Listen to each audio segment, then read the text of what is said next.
Hello, you guys. It is me, and finally, we have the third part to the Yandere Shoto X listener. This one is called Where. That's the title. It's Where.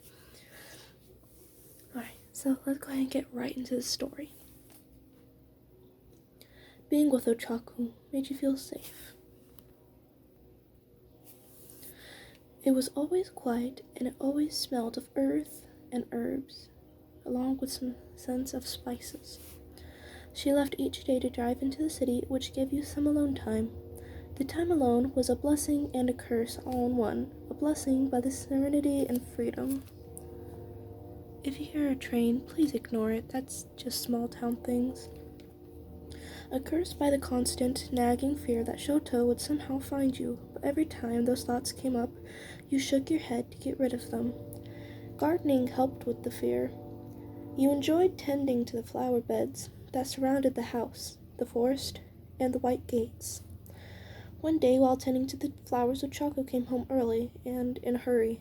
You asked what happened when you saw her crying. She sobbed out, "Shoto, he found me and questioned me." You froze up, every muscle in your body tensing with fear. What? Ochako's body racked with sobs. "I think he knows. We need to get you out of here. He'll find you if we don't run." "I'll stay here and I'll try to, distract him." You shook your head. "What about you?" She smiled sadly. "I'll be fine, I promise. You just need to go." That night you quickly packed the little items you had collected over the last few months of staying with Ochako. She booked you a flight to Mezo Shoji, who at the time lived in Russia. You said your goodbyes and quickly got on the plane. You tried to calm your nerves and got some bottled water from the flight attendant. After a few hours of flight, you landed in Moscow, Russia, and was greeted by Shoji. He already knew of the situation, so he moved quickly. Much like Ochako, Shoji lived in a secluded area that was next to a small village. The plan was to make you stay there with Shoji for a week and then send you to Australia to meet Mina Ashido.